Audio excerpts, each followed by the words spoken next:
नमस्कार मैत्रिणींनो.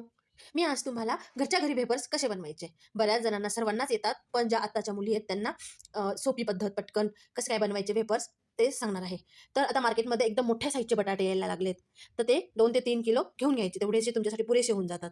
2 किलो बटाटे, 3 किलो बटाटे जर असे मोठ्या साईजचे घेतले, तर ते अशा पद्धतीने आपल्याला सालून घ्यायचे. जे हे बटाटे सालायचं असतं आणि त्याच्याने अशा पद्धतीने आपल्याला त्याची वरची साल काढून घ्यायची. ते पाण्यात अशा पद्धतीने टाकून घ्यायचे.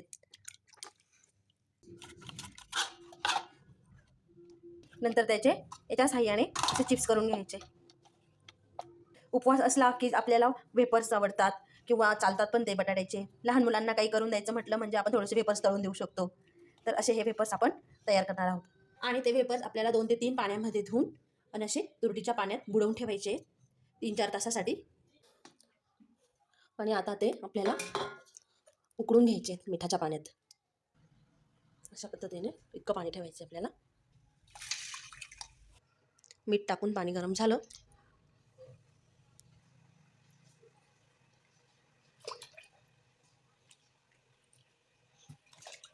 त्याच्यात आपल्याला असे वेफर्स टाकून घ्यायचे.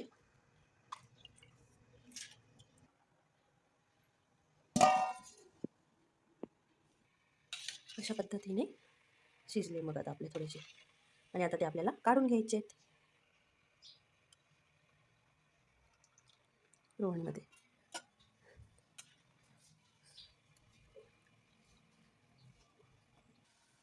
अशा पद्धतीने काढून घ्यायचे आणि मग ते आपल्याला टेरेसवर वाळत टाकायचे. कोणी कोणी सावलीतही वाळत टाकतं किंवा टेरेसवर टाकतं कोवळ्या उन्हात. आणि पूर्ण वाळले की परत एकदा ऊन दाखवून घ्यायचं आणि डब्यात भरायचे. तुम्ही ते 12 महिन्यासाठी स्टोअर करू शकता. मी तुम्हाला अजून अशा नवीन वस्तू शिकवणार आहे, तर तुम्ही माझ्या चॅनलला सबस्क्राईब करा. थँक्यू. आणि अशा पद्धतीने एक एक वाळत टाकायचे आपल्याला.